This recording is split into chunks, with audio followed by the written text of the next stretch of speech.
Eu nunca vou esquecer o dia em que entrei na feira de Bom Retiro e ouvi aquele homem ameaçar uma jovem na frente de todo mundo.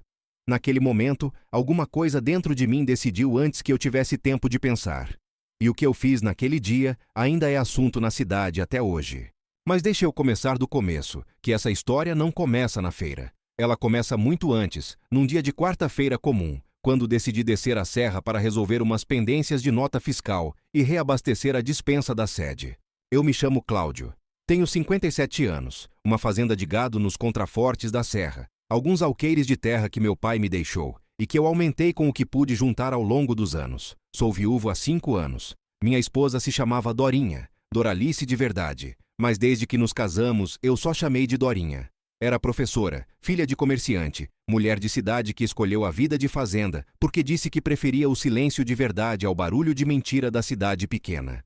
Ela morreu de uma coisa que a gente não viu vir, daquelas doenças silenciosas que se instalam devagar e só aparecem quando já são grandes demais para segurar. Faz 5 anos. Aprendi a viver com o espaço que ela deixou, que é diferente de aprender a viver sem ela. São coisas distintas. Meu peão de confiança se chama Benedito, careca, de uns 48 anos, que trabalha comigo há quase uma década e que sabe da fazenda tanto quanto eu, às vezes mais, porque ele tem a paciência de observar os detalhes que eu passo reto na pressa do dia. Quando eu saí naquela quarta-feira, deixei ele cuidando do serviço e levei só o Gordão, que é o nome que todo mundo dava ao meu caminhão velho de cabine simples, que não era gordo coisa nenhuma, mas tinha sido batizado assim pelo filho do Benedito quando era pequeno, e o apelido grudou. O que gruda na roça, gruda para sempre. A descida da serra leva 40 minutos na estrada de terra, mais 20 de asfalto até Bom Retiro. Bom Retiro é uma cidade de tamanho médio, daquelas que tem um único semáforo que ninguém respeita completamente, uma praça central com coreto, 2 farmácias, um cartório e uma feira que acontece às quartas e aos sábados, e que é o coração pulsante da vida comercial da região. É onde todo mundo aparece. É onde as notícias circulam antes dos fatos acontecerem. Eu gostava da feira por isso. Não pelo comércio, porque eu podia comprar a maioria das coisas no atacado da cidade maior. Gostava porque era donde a gente tomava o pulso da vida da região, sem precisar perguntar nada a ninguém. Só de ficar andando entre as barracas, ouvindo conversa de lado, observando quem estava com cara de preocupado e quem estava com cara de aliviado, a gente entendia mais sobre o estado das coisas do que qualquer jornal podia contar. Naquele dia eu cheguei por volta de 9 da manhã. Estacionei o Gordão na lateral da praça, tirei o chapéu de palha, passei a mão no cabelo já grisalho que Dorinha chamava de prata antiga e que eu chamava de velhice chegando. Coloquei de volta e fui para a feira. A praça estava cheia. Quarta-feira boa, com sol que ainda não queimava de verdade e um vento suave que segurava o calor do cerrado no limite do suportável. As barracas de verdura, as de queijo, as de miudezas, as de roupa e as de tempero ocupavam todo o espaço ao redor do coreto central. O cheiro era aquele misturado de coisa boa, fruta madura, café passado no coador de pano, cheiro de couro das sandálias penduradas e cheiro de terra que a roupa do povo traz da lavoura. Eu estava na barraca do seu Otávio, que vende mel e derivados, quando ouvi a voz. Era uma voz de homem que sabe que está sendo ouvido e quer ser ouvido. Aquele tipo de voz que carrega volume, não porque está com raiva, mas porque quer que a raiva chegue em todo mundo ao mesmo tempo. Uma voz que usa a plateia como arma. Virei devagar.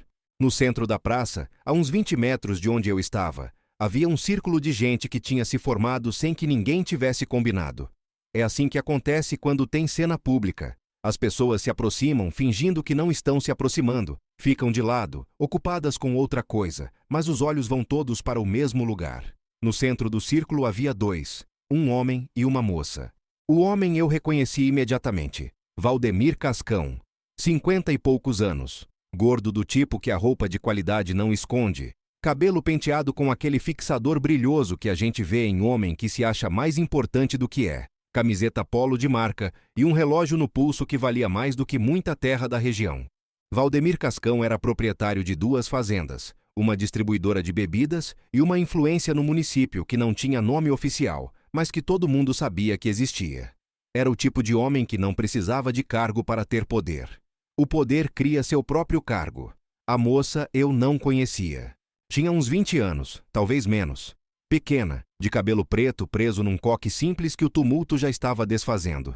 vestido de algodão claro, simples, de quem não tem dinheiro para se enfeitar, mas tem capricho de se arrumar. Uma sacola de mercado na mão esquerda, que ela segurava apertada como se a sacola fosse o único chão firme disponível. O rosto estava vermelho, não de raiva, de vergonha. Aquele vermelho que sobe no rosto da pessoa quando ela está sendo exposta em público e o corpo não encontra outro jeito de reagir. Ela estava de cabeça ligeiramente abaixada, olhando para o chão à frente dos pés, enquanto Valdemir Cascão falava. Me aproximei. Quando cheguei perto o suficiente para escutar as palavras, o estômago apertou. Ele estava dizendo que ela tinha roubado, que havia sumido dinheiro da casa onde ela trabalhava, que era a casa dele e que ela era sua única que tinha tido acesso ao local onde o dinheiro estava guardado. Dizia isso com aquela precisão de quem preparou o discurso antes de proferir, escolhendo cada palavra para que soasse como fato e não como acusação. E dizia em voz alta, no meio da praça, com gente ao redor, numa quarta-feira de feira. Humilhação calculada. Ela não respondia. Ficava parada, olhando para o chão, com aquela sacola apertada na mão, e o silêncio dela não era concordância. Era o silêncio de quem aprendeu que responder para certo tipo de homem não muda o resultado, só aumenta o barulho. Mas então Valdemir deu um passo em direção a ela e abaixou a voz, não para ser gentil, mas para ser ameaça. A voz baixa de homem poderoso carrega mais perigo do que a voz alta, porque a voz alta quer plateia. A voz baixa quer só você.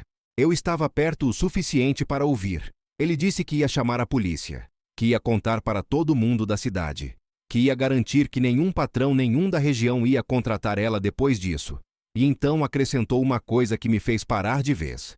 Disse que ela tinha que pensar bem antes de abrir a boca para se defender, porque ele tinha meios de tornar a vida de uma moça jovem muito mais complicada do que ela imaginava, e que ela sabia muito bem o que ele queria dizer com isso.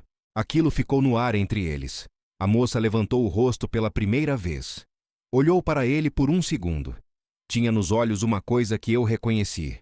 Não era medo de ladrão sendo pego.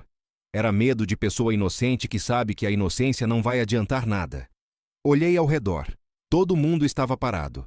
20, 30 pessoas, vizinhos, comerciantes, feirantes, gente que conhecia aquela moça ou que devia conhecer. Todos parados, olhando, sem que ninguém dissesse uma palavra. Tem uma coisa que acontece quando o poder está presente. A gente congela. Não por covardia necessariamente, às vezes por instinto de sobrevivência, por cálculo rápido de consequência, por anos de aprendizado sobre o que acontece com quem enfrenta quem tem mais do que você. O silêncio coletivo daquelas pessoas não era vilania. Era medo. Mas eu tinha 57 anos e uma fazenda que era minha antes de ser de qualquer dívida. E uma esposa enterrada no cemitério da cidade que passou a vida ensinando que dignidade não se negocia quando tem inocente na frente. Eu não tinha mais muito o que perder que já não estivesse perdido. Dei mais 2 passos para dentro do círculo. Valdemir não me ouviu chegar. Estava ainda com os olhos na moça quando eu parei do lado dele e falei com uma voz que era minha de sempre, sem elevar o tom, sem teatro. Disse: "Está havendo algum problema aqui?" Ele se virou. Me olhou de cima a baixo com aquela expressão de homem que está medindo quanto o outro vale antes de decidir como vai tratar. Nos 2 segundos que levou para fazer essa avaliação, deu para ver que ele me posicionou como fazendeiro de médio porte, chapéu velho, calça de trabalho, sem relógio no pulso e, portanto, abaixo do nível que ele normalmente considerava necessário dar explicação. Isso foi o erro dele. Não é da sua conta. Ele respondeu com aquela frieza educada que é pior que grosseria porque é mais calculada. Eu olhei para a moça. Ela tinha levantado os olhos para mim.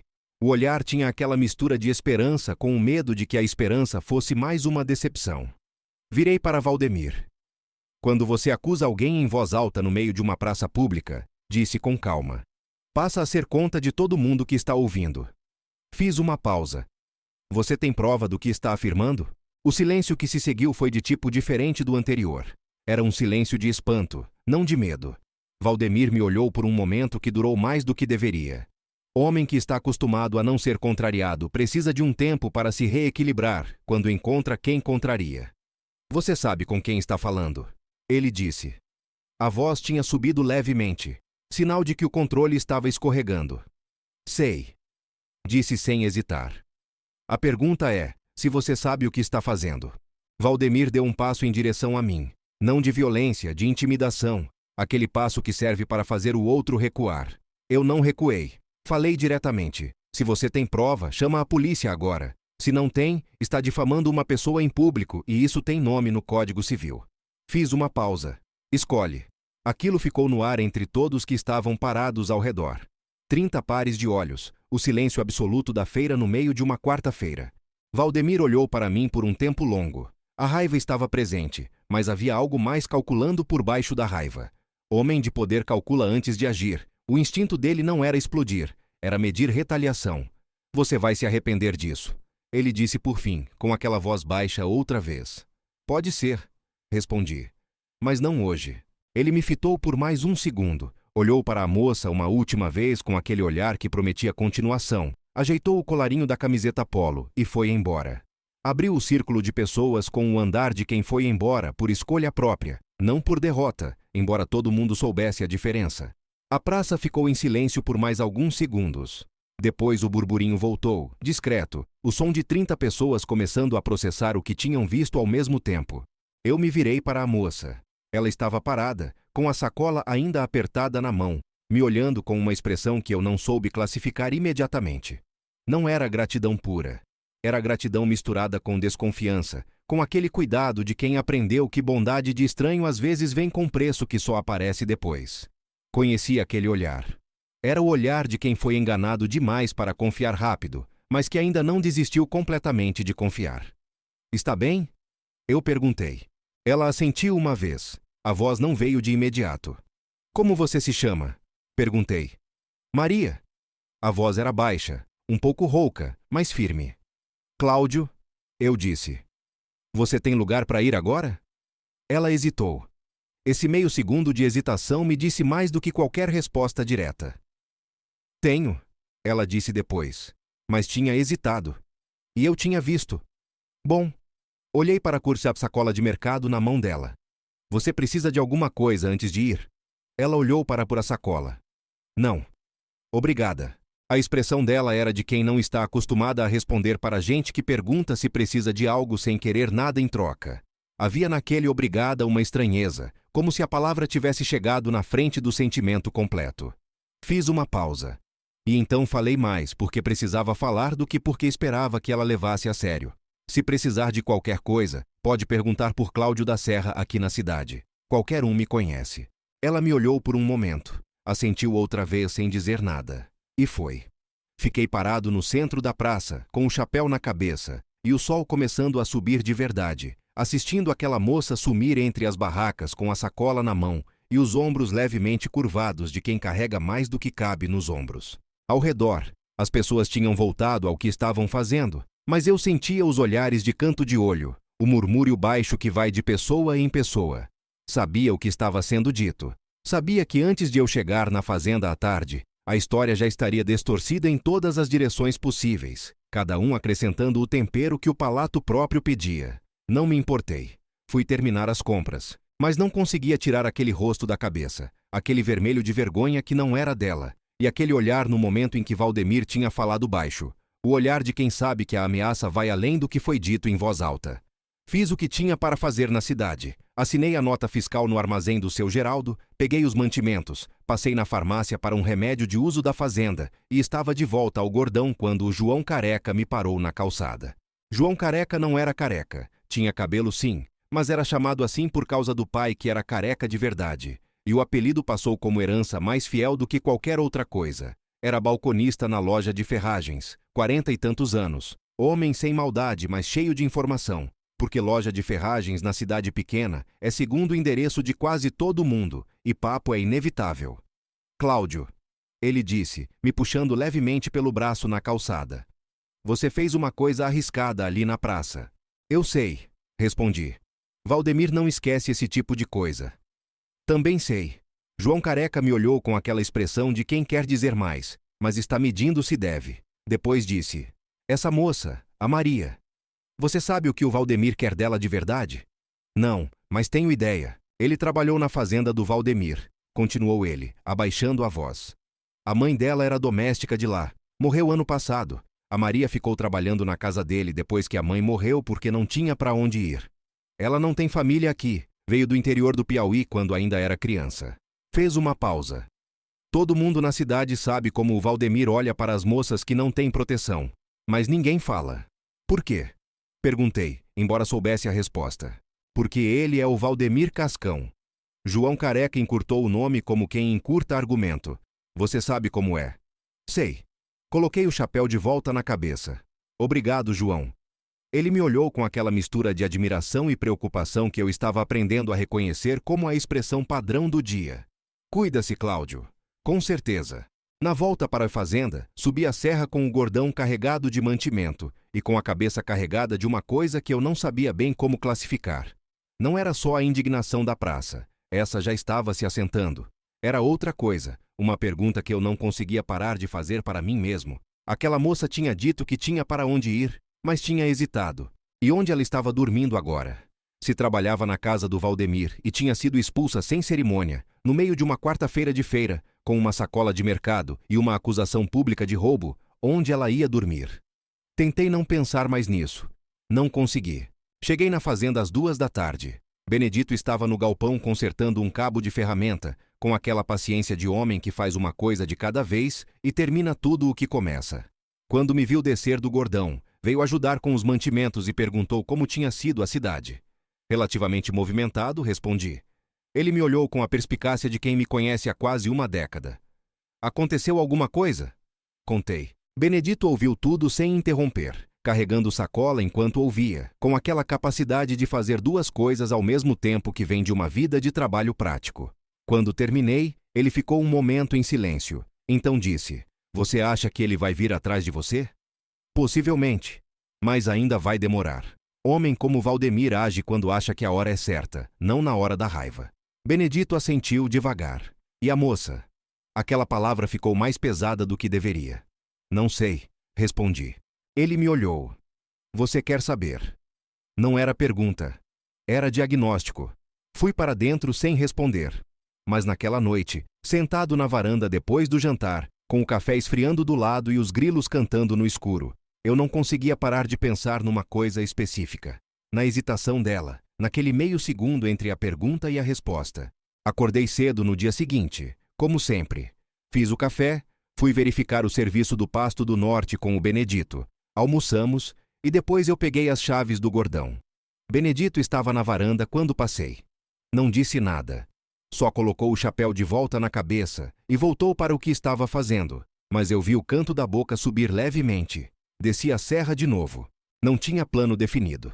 Fui até a cidade sem saber exatamente o que ia encontrar ou o que ia fazer quando encontrasse. Estacionei na praça que estava quieta numa tarde de quinta-feira, sem feira. Só o movimento comum de cidade pequena. Fui até a única pensão da cidade, que chamava de Hotel Progresso, e não tinha nada de progresso nem de hotel. Era uma casa de 2 andares com 6 quartos que a viúva Conceição alugava por diária ou por semana, e que servia de ponto de pouso temporário para quem não tinha onde ficar em Bom Retiro. A viúva Conceição era mulher de 70 anos, com a memória de um elefante e a discrição de um padre, quando convinha. Quando não convinha, era o jornal mais atualizado da cidade. Quando entrei pela portinha de madeira pintada de azul desbotado, ela estava varrendo o corredor com aquele vassouro de palha que nunca se cansa. Conceição. Chamei. Ela ergueu o rosto. Cláudio da Serra. Faz tempo. Passou alguma coisa? Estou procurando uma moça. Maria. Jovem, cabelo preto, que pode ter vindo procurar quarto ontem ou hoje. A viúva Conceição parou de varrer. Me olhou com aquela expressão que podia ser qualquer coisa entre curiosidade e avaliação moral. E por que estaria procurando ela? Ela perguntou da forma direta que é o privilégio dos 70 anos. Porque ontem ela foi exposta em praça pública pelo Valdemir Cascão e me preocupo que ela não tenha para onde ir. Conceição ficou me olhando por alguns segundos. Então pousou o vassouro encostado na parede e disse, pela primeira vez em voz baixa, ela está aqui, chegou ontem à tarde, pagou 2 dias adiantado, tudo que tinha na bolsa. Ela fez uma pausa. Ela está bem, mas está sozinha. E está com medo, Cláudio. Daquele jeito quieto que a gente vê em pessoa que está com medo e não quer que apareça. Posso falar com ela? Vou perguntar se ela quer. Conceição subiu as escadas com aquela passada segura de mulher que conhece cada degrau da própria casa. Fiquei no corredor esperando, com o chapéu nas mãos. Em alguns minutos, ouvi passos descendo. Eram 2 pares. Maria apareceu no final da escada. Tinha trocado de roupa, estava com uma blusa simples e uma calça de tecido leve, com o cabelo solto pela primeira vez, caindo pelos ombros. Me olhou de cima a baixo com o mesmo cuidado do dia anterior, como quem está recalibrando. Vim ver se você estava bem, eu disse. Ela ficou parada no último degrau, com a mão ainda na corrimão de madeira, me olhando. Como você me encontrou? É uma cidade pequena. Respondi simplesmente. Silêncio. A Conceição desapareceu discretamente para dentro da cozinha, com aquela habilidade de gente que sabe quando não precisa ficar. Maria desceu o último degrau e ficou parada no corredor. Você não precisava vir. Eu sei. Mas vim. Ela me olhou por um momento. Tem os mesmos olhos de quem precisa de mais informação antes de decidir. Me lembrei disso da praça. Não era desconfiança por mau caráter. Era desconfiança de quem aprendeu a custo. Eu não roubei. Ela disse. Eu sei. A resposta veio rápida demais para ser calculada. Ela piscou, levemente surpresa. Como você sabe? Olhei para ela. Porque ele não chamou a polícia. Pessoa que tem prova chama a polícia. Pessoa que só tem intenção de intimidar faz cena na praça. Ela ficou quieta por um momento. Então disse baixinho. Ele queria que eu me calasse sobre uma coisa. Eu recusei. Foi por isso. Sobre o quê? Perguntei. Ela me olhou, avaliando. Aquele mesmo olhar de cálculo rápido e profundo. Há um tempo para falar e um tempo para esperar. E eu já tinha aprendido a diferença entre os dois na história de Helena. Não pressionei. Fiquei parado, quieto, e deixei o silêncio trabalhar. Depois de um momento ela disse. Há quanto tempo você mora aqui na região? Aqui não, sou de Serra Acima. Mas a família é da região há 3 gerações. Você conhece todo mundo? Boa parte. Ela ficou olhando para o chão por um segundo. Então levantou o rosto. O Valdemir. Ele tem sócios na prefeitura. Pessoas que aprovam documento para ele. Terreno que não é dele, vira dele no papel. Já vi isso acontecer 2 vezes enquanto trabalhei lá. Fez uma pausa. A terceira vez eu vi de perto demais. O estômago apertou. Grilagem. O mesmo padrão de sempre em terra diferente. Você tem como provar? Perguntei. Ela assentiu devagar. Tenho fotos que tirei com o celular. Estava arrumando o escritório dele. Encontrei coisa que não devia estar à vista. Fotografei antes de entender o que estava fotografando. Só entendi depois. Onde está o celular? No quarto. Guardado. Fiz uma pausa longa. Maria, isso é sério. E ele sabe que você tem isso? Não sabe das fotos, mas sabe que eu vi documentos. Por isso fez o que fez na praça. Queria me destruir antes que eu falasse com alguém. Ela cruzou os braços sobre o peito. E está funcionando. Quem vai acreditar em mim contra o Valdemir Cascão? Eu, disse simplesmente. Ela me olhou. E eu conheço alguém da promotoria estadual que não tem ligação com a política de Bom Retiro. Silêncio de um tipo que eu estava aprendendo a reconhecer. O silêncio de quem acabou de ver uma possibilidade onde não havia nenhuma. Por que você está fazendo isso? Ela perguntou. Porque você é inocente e sozinha, e ele é culpado e poderoso. Fiz uma pausa. Essa conta nunca fecha sozinha. Maria ficou me olhando por um tempo. A expressão foi mudando por camadas, não de uma vez. Havia nela algo que não era só gratidão. Era também o peso de quem carregou coisa demais durante tempo longo e finalmente encontrou alguém que não pediu que continuasse carregando sozinha. Ela perguntou mais quieta. Você tem família na fazenda? Só eu e meu peão. Ela considerou aquilo. Então disse com aquela firmeza de pessoa que tomou decisão difícil em tempo curto. Eu não posso ficar aqui por muito tempo. Quando ele descobrir onde estou... Eu sei. Mas por agora, fique. Amanhã vemos o que fazer. Ela assentiu uma vez. Eu não sou o tipo de pessoa que aceita ajuda fácil, ela disse. Isso é aviso. Entendo, respondi. Eu também não sou o tipo de pessoa que oferece ajuda fácil. Então estamos no mesmo nível. O canto da boca dela levantou 1 milímetro. Não chegou a ser sorriso, mas chegou perto. Para onde estava vindo, era bastante. Fui embora, mas antes conversei com a Conceição na porta da cozinha. Paguei 1 semana adiantada do quarto de Maria sem que ela soubesse. Deixei meu número com a Conceição e pedi que me avisasse se qualquer coisa estranha acontecesse. A Conceição me olhou com aqueles olhos que tinham visto 70 anos de vida de cidade pequena e disse: Você está se metendo numa fogueira, Cláudio. Eu sei, respondi. Ela assentiu. Mas é a fogueira certa. E foi para dentro. Na volta para a fazenda, liguei para o Rivaldo. Tínhamos estudado juntos no colégio estadual, 30 e tantos anos atrás, e ele tinha seguido carreira jurídica até virar promotor de um estado vizinho, cargo que o mantinha fora do alcance das redes de favor local. Homem justo por temperamento, o tipo raro de pessoa que se torna promotor porque de fato acredita que impunidade é insustentável, não apenas porque é carreira. Rivaldo, eu disse quando ele atendeu, isso é urgente e preciso que você ouça sem interromper. Pode falar. A voz dele era de quem já atendeu muita ligação urgente, mas que ainda trata cada uma com atenção. Contei tudo.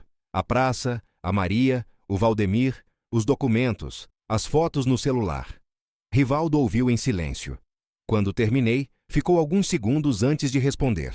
Documentos de grilagem com fotos em loco são exatamente o tipo de prova que a gente raramente consegue antes de alguém destruir tudo. Ele disse.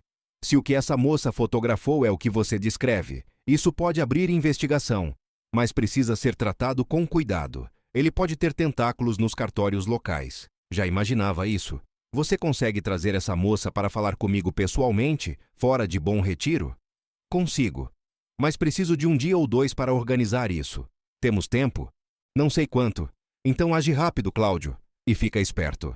Aquela frase me soou familiar. Já tinha ouvido parecida antes, em outra história, e sabia que quando alguém precisa dizer isso, é porque o perigo não é hipotético. Cheguei na fazenda quando o sol estava entrando. Benedito me esperava na varanda com o café pronto, coisa que ele fazia nos dias que ele sabia que eu ia chegar preocupado, porque o café era o jeito dele de dizer que estava do lado sem precisar dizer com palavras. Contei a ele enquanto tomávamos o café no escuro da varanda. Benedito ouviu tudo com aquela paciência dele, o chapéu nas mãos, os olhos na escuridão do cerrado. Quando terminei, ele disse, quando ela vem pra cá? Não falei em trazer ela pra cá. Ele me olhou de lado. Mas vai trazer, Benedito. Ela está num quarto de pensão numa cidade onde o homem que quer silenciá-la tem braço em todo lugar. Ele disse com calma, não é seguro lá. Eu sabia disso, mas havia uma diferença entre saber e fazer. Trazer Maria para a fazenda era um passo que mudava tudo. Era declaração de posição em voz alta, sem volta fácil. Mas Benedito tinha razão. E eu sabia que tinha razão. Na manhã seguinte, voltei a Bom Retiro. Quando entrei pelo Hotel Progresso, a Conceição me olhou com uma expressão séria que não tinha estado lá da noite anterior. Apareceu um homem cedo. Ela disse baixinho na porta. Pediu informação sobre hóspedes. Eu disse que não comentava sobre hóspedes. Ele não pressionou, mas ficou do lado de fora por um tempo antes de ir embora. Aquilo acelerou o que eu já estava decidindo. Subi. Bati na porta. Maria abriu quase imediatamente, como se estivesse esperando. Arruma seus pertences, eu disse. Você está vindo para a fazenda. Ela me olhou. A expressão era de alguém calculando velocidade e risco ao mesmo tempo. Não posso ficar aqui prendendo a sua vida, ela disse. Você não está prendendo nada. E aqui não está seguro. Ela ficou parada por um momento. Então entrou de volta para o quarto. Voltou em 3 minutos com uma mochila pequena e uma bolsa de mão. Era tudo o que ela tinha. Como sempre, nesses casos, era tudo. Antes de sair, ela pegou o celular da mochila. Me mostrou. As fotos estão aqui. 23 imagens. Ela disse com aquela voz direta. Eu não sei se são suficientes, mas são o que tenho. 23 imagens são bastante, respondi. Saímos pela Portinhola Azul, entramos no Gordão e subimos a serra. Durante a subida, nenhum dos dois falou muito. Ela olhava pela janela para o cerrado passando, com aquele olhar de quem está vendo paisagem nova, memorizando. Eu dirigia com atenção na estrada, mas com parte da cabeça ainda na cidade abaixo. O Gordão não é carro de luxo. Tem o banco esfarrapado em 2 pontos, o ar-condicionado que funciona só quando quer, e um barulho no motor que o mecânico do seu Pedro já disse 3 vezes que vai consertar e 3 vezes não consertou. Mas sobe a serra sem falhar. E no interior isso vale mais do que qualquer conforto. A meio caminho, Maria disse, você tem filhos? Não, minha esposa e eu tentamos. Não veio. Ela ficou um tempo quieta. Sinto muito. Aprendemos a seguir em frente, respondi. Esse tipo de perda não acaba, mas a gente aprende a carregar sem que ela carregue a gente. Ela olhou para a estrada à frente. Sua esposa. Como ela era? Eu pensei por um momento. Professora. Corajosa do jeito quieto, que é mais difícil de ser do que o corajoso barulhento. Tinha uma frase que ela repetia quando eu ficava calado demais na frente de coisa injusta. Dizia que o silêncio de quem pode falar, e escolhe não falar, é consentimento. Maria ficou olhando para a frente, então disse baixinho: ela tinha razão. Tinha. Respondi simplesmente. Quando a fazenda apareceu ao fundo da estrada de terra, o Benedito estava no terreiro, naturalmente, como se não estivesse esperando, o que significava que estava esperando faz tempo. Ele é assim.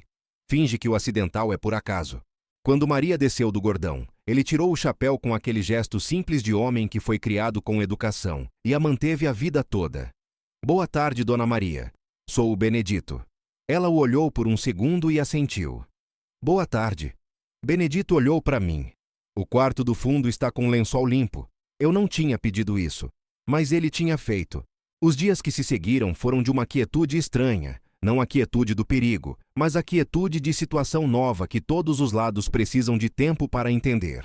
Maria se instalou no quarto do fundo com a mochila e a bolsa. Não era quarto grande, mas era quarto sossegado, com janela que dava para o lado do cerrado. E Maria abriu aquela janela no primeiro dia e deixou aberta, o que me disse que ela precisava de ar, de horizonte, de espaço que não fosse o sufoco dos últimos dias. Ela ajudava na cozinha sem ser pedido, com aquele jeito quieto de quem aprendeu que ganhar espaço se faz com cuidado, não com barulho. Cozinhava bem, com aquela precisão de quem aprendeu na necessidade, mas desenvolveu capricho pelo gosto. O cheiro que vinha da cozinha nas tardes era diferente do que eu estava acostumado desde que ficara sozinho. Era cheiro de comida com atenção, não só de comida com fome. O Benedito, que era homem parco em conversa, começou a falar mais durante o almoço. Não era de propósito, acontecia naturalmente, porque Maria perguntava sobre a fazenda, sobre o gado, sobre o trabalho, com aquela curiosidade genuína de quem de fato quer entender, não de quem pergunta para preencher silêncio. No terceiro dia, enquanto eu estava no cercado dos fundos conferindo a cerca que um dos mourões estava cedendo, ouvi passos atrás de mim. Era Maria, com o chapéu de palha que pendurava na varanda, grande demais para ela como era para qualquer um que não fosse eu, descendo pelo caminho de terra. Posso ver? Ela perguntou, indicando o serviço da cerca. Pode. Ficou do lado de fora do cercado, me observando trabalhar. Depois de um tempo disse: Você tás tudo você mesmo? O que puder. Quando não posso, o Benedito ou a gente chama reforço da cidade. Ela ficou quieta por um momento. Então, meu pai tinha roça no Piauí. Pequena, mas tinha. Eu ajudava desde os 8 anos. Você se lembra dele? Lembro. Morreu quando eu tinha 12. Aí fomos para a cidade com minha mãe. Cidade pequena do sertão. Mais poeira do que o que você tem aqui. Ela olhou para o cerrado ao redor. Mas tem a mesma qualidade de silêncio. Que qualidade é essa? Ela pensou. O silêncio que é feito de coisa viva. Não o silêncio de lugar morto. Aqui os grilos cantam, o vento passa, o gado faz barulho. É silêncio que respira. Dorinha teria gostado dessa frase. Pensei isso enquanto afivelava a Tiame com a alicate. Teria dito que era jeito de poeta. No quarto dia, liguei para o Rivaldo e combinamos o encontro. Seria em Palmas, cidade do estado vizinho, 2 dias depois. Eu, Maria e o Rivaldo, num cartório de confiança dele, onde o depoimento dela seria reduzido a termo e as fotos verificadas por um técnico que ele tinha de plantão. Quando contei para Maria naquela tarde, ela ficou quieta por um tempo longo. Depois disse: E se não adiantar nada? Pode não adiantar tudo, mas vai adiantar algo. Você acredita nisso de fato? Ela perguntou com aquela direteza que eu estava aprendendo que era o jeito dela. Acredito no Rivaldo. Disse simplesmente. E no que você viu? Ela ficou me olhando por um momento. Então perguntou uma coisa que não estava esperando. Você tinha medo ontem na praça? Quando foi falar com ele? Pensei por um segundo antes de responder com honestidade. Não na hora. Depois sim. Por que não na hora? Porque na hora só havia ela, eu disse, e a coisa certa a fazer. Maria ficou olhando para o chão da varanda por um tempo. Então levantou o rosto. Minha mãe dizia que homem de verdade não é o que nunca tem medo. É o que tem medo e faz de qualquer jeito. Ela era sábia. A sua mãe. Era. A voz ficou um pouco mais baixa. Saudade de nunca parar. Fiquei quieto. Há coisas para as quais não existe a resposta certa. Só a presença. No dia seguinte, a notícia chegou do jeito que as notícias chegam em cidade pequena. Pela lateral, sem anúncio. O Benedito voltou da cidade com os mantimentos e com uma informação que o João Careca tinha despejado naturalmente no meio de conversa sobre preço de cimento. Valdemir tinha contratado um advogado de fora para entrar com ação por difamação contra mim. Benedito contou isso enquanto guardávamos as sacolas na despensa, com aquela voz de quem relata fato sem adicionar dramaticidade que o fato já tem por conta própria. Eu fiquei quieto por um momento. Então disse: era esperado. É o que ele faz quando não pode atacar direto. Benedito comentou: usa a lei como instrumento de pressão. Chamei o Rivaldo. Ele ouviu a novidade sem surpresa. Cláudio, isso é tática de sempre. Ação de difamação sem prova concreta não vai a lugar nenhum, mas gasta tempo e dinheiro seu. É intimidação jurídica. Fez uma pausa. E confirma que ele está nervoso. Quando o réu retalia, é porque sabe que o ataque foi efetivo. Seguimos com o plano. A viagem até Palmas foi de madrugada, para evitar que alguém de Bom Retiro cruzasse com a gente na estrada. Foram 4 horas de estrada federal e mais meia hora dentro da cidade. Maria dormiu boa parte do caminho, com a cabeça levemente inclinada para a janela, com aquele sono de corpo que finalmente se rende quando o cansaço é grande demais. Eu dirigi observando o cerrado escuro dos 2 lados da federal, com aquela sensação específica de quem está no meio de uma coisa que ainda não terminou, mas que já não pode ser desfeita. Rivaldo nos esperava no endereço combinado às 8 da manhã. Era um advogado e parceiro de cartório dele. Escritório discreto numa rua lateral do centro, sem placa chamativa. Rivaldo era mais velho do que quando estudáramos juntos. Naturalmente, cabelo mais grisalho, mais cuidadoso nos gestos, mas com o mesmo olho direto que eu reconhecia do colégio. O tipo de olho que não desvia. Ele cumprimentou Maria com um aperto de mão firme e a levou para uma sala separada onde conversaram por quase 3 horas. Eu fiquei na sala de espera com um café e o barulho da rua lá fora. Quando saíram, Maria estava diferente. Não havia chorado. Não do jeito que se vê. Mas havia na expressão dela algo que se soltou, como de pessoa que carregou o peso da prova por semanas e finalmente entregou em mãos certas. Rivaldo veio falar comigo. O material é bom, Cláudio, disse ele baixinho. As fotos mostram documentos com assinatura falsificada em pelo menos 3 transações. O depoimento dela é consistente e detalhado. Não é caso de difamação, é caso federal. Federal? Grilagem em zona de divisa estadual cai na esfera federal. Ele fez uma pausa. Isso vai demorar. Processo federal não é rápido, mas uma vez que abrirmos, é difícil de fechar. E ela está segura enquanto isso? Vou pedir medida protetiva hoje mesmo. Valdemir vai ser notificado formalmente, e qualquer aproximação é crime. Isso não elimina o risco completamente, mas ele vai saber que está sendo monitorado. Aquilo me deu algum alívio, não total, mas suficiente para respirar um pouco mais fundo. Na volta, Maria ficou acordada durante todo o caminho. Olhava para a estrada com aquele olhar novo que eu não sabia bem como classificar. Não era alívio fácil. Era algo mais parecido com a expressão de quem terminou uma etapa longa e não sabe ainda se vai ter energia para a próxima, mas descobriu que tem ao menos chão firme embaixo dos pés. A meio caminho, ela disse: Cláudio, você vai querer que eu vá embora quando isso se resolver. Não era pergunta. Era constatação que parecia abrir um espaço para desmentir ou confirmar. Eu dirigi por um momento antes de responder. Não tenho condição de dizer o que vai ou não vai acontecer daqui para frente. Mas você não vai embora por falta de onde ficar. E isso eu posso dizer. Ela ficou quieta por um longo trecho. Então disse: eu sou difícil. Eu já ouvi isso de outra pessoa. Pensei. E era verdade. E deu certo assim mesmo. Eu também sou, respondi. Mas difícil de cada um é diferente. Às vezes casa melhor do que fácil. Ela me olhou de lado. Não disse nada mais, mas ficou mais quieta de um jeito que era diferente do quieto anterior. Era o quieto de alguém que está processando alguma coisa que chegou de lugar inesperado. Quando a fazenda apareceu ao fundo da estrada, Benedito estava na varanda. Como sempre, sem aparecer que estava esperando. Ficamos em silêncio por um momento, quando o gordão parou no terreiro. Maria desceu, pegou a mochila do banco de trás, olhou para a fazenda e para o cerrado ao redor.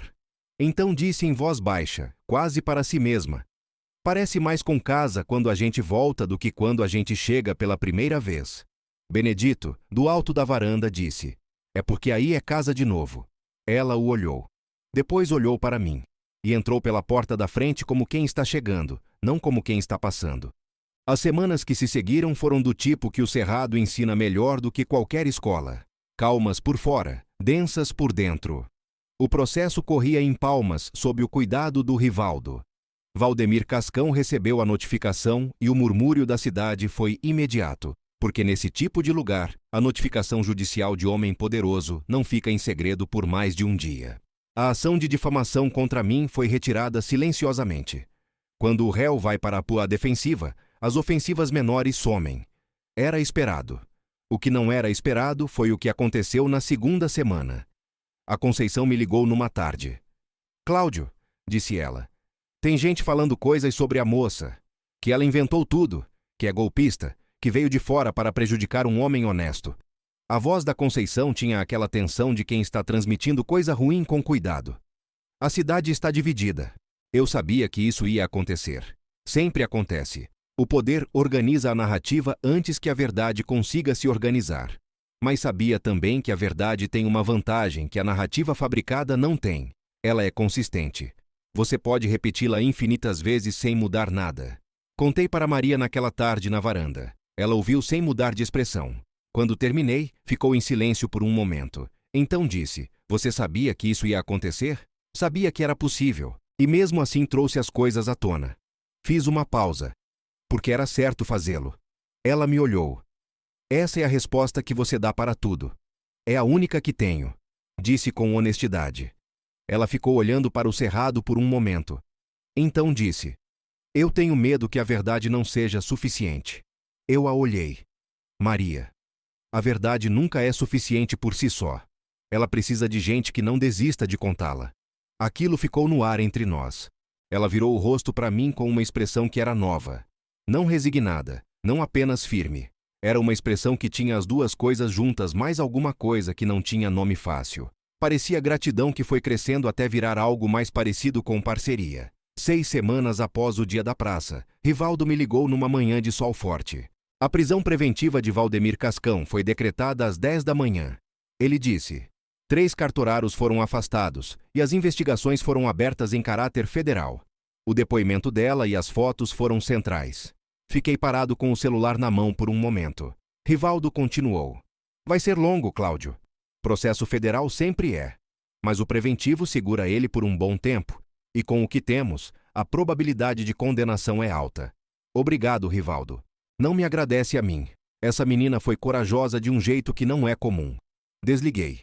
Fui até a cozinha, onde Maria estava fazendo café com aquela concentração silenciosa de sempre.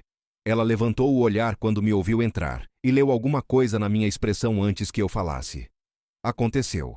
Ela ficou parada com a colher na mão por um segundo. Então pousou a colher com cuidado e ficou quieta. Não gritou, não abraçou, não demonstrou a euforia de cena de filme.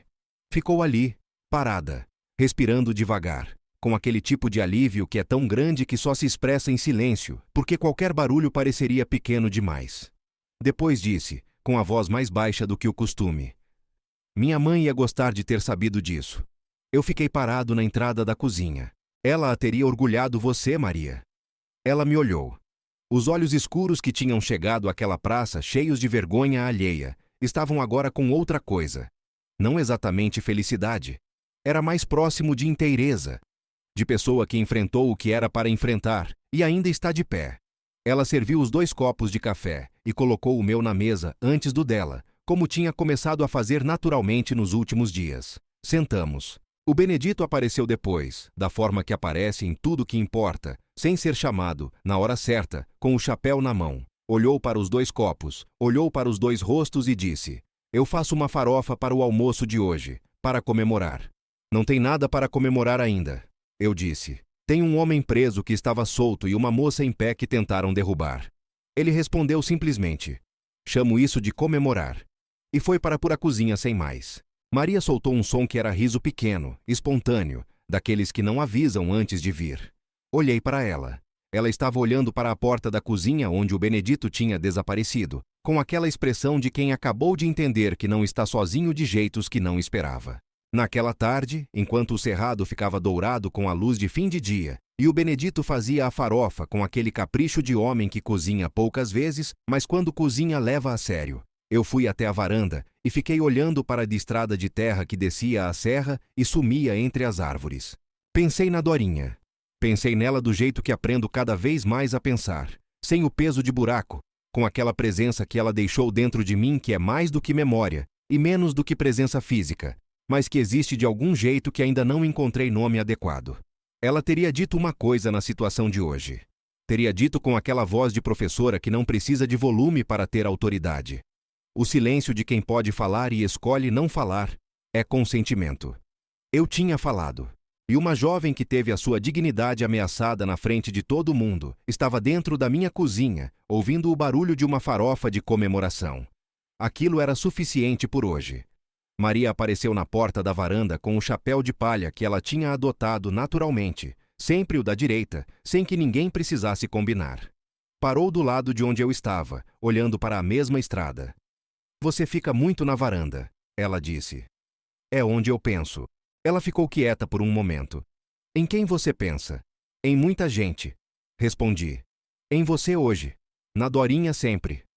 Maria ficou olhando para a estrada. Você acha que ela aprovou o que você fez na praça? Ri baixinho. Ela teria me cobrado porque demorei 2 segundos antes de agir. Maria sorriu.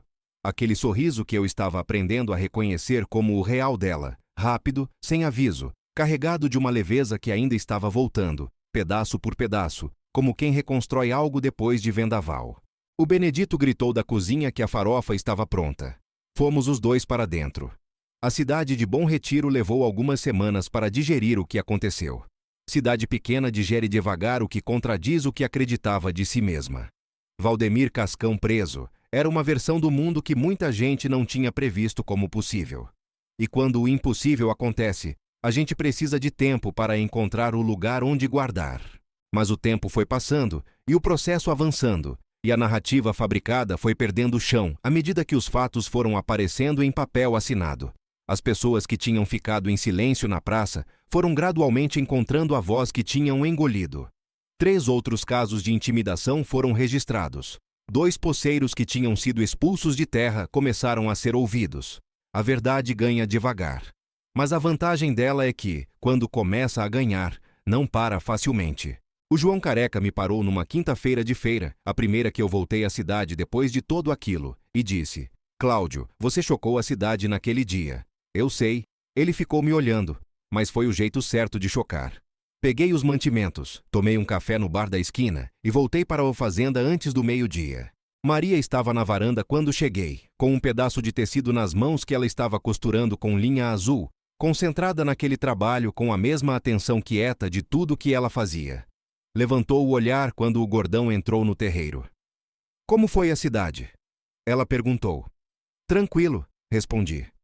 Ela me olhou. Você está mentindo. Ri. Está tranquilo o suficiente.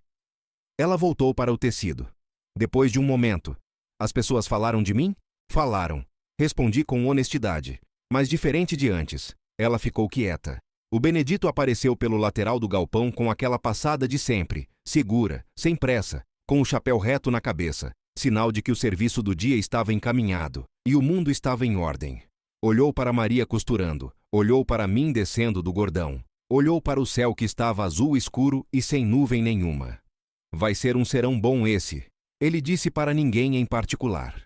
E foi para tomar o café dele na cozinha sem mais. Fiquei parado no terreiro por um segundo, olhando para aquela cena. Maria na varanda com a linha azul nos dedos e o chapéu grande demais na cabeça. O Benedito sumindo pela porta da cozinha. O cerrado dourado ao redor. A minha fazenda que tinha ficado grande demais para uma pessoa só e que estava aprendendo, aos poucos, a ser do tamanho certo de novo. Pensei na Dorinha. Pensei nela sem mágoa, com aquela gratidão que vai ficando mais limpa com o tempo, como o ouro que o rio vai lavando devagar até o que sobra ser só o que tem valor. Ela tinha me ensinado que o silêncio de quem pode falar é consentimento. Eu tinha falado numa praça de cidade pequena, numa quarta-feira de feira, diante de um homem poderoso e de 30 pares de olhos. E o que veio depois não foi simples. Nunca é. Mas foi o que devia ser. Subi os degraus da varanda, sentei na minha cadeira, a da esquerda, e pedi para o Benedito trazer o café. Maria continuou costurando sem olhar para mim, mas disse baixinho, sem levantar o rosto do tecido. Obrigada por ter falado. Não era só pelo dia da praça. Era pelo que veio depois. Eu sabia disso. Não precisei responder. O cerrado estava quieto com aquele silêncio que respira, que ela mesma tinha descrito quando chegou. E o silêncio entre 2 adultos que já entenderam o que precisavam entender. É o tipo mais limpo de comunicação que a vida oferece. O Benedito trouxe o café. E o dia foi chegando ao fim do jeito que os dias no cerrado chegam. Sem pressa, com aquela luz dourada que faz tudo parecer que valeu a pena, mesmo as partes que doeram.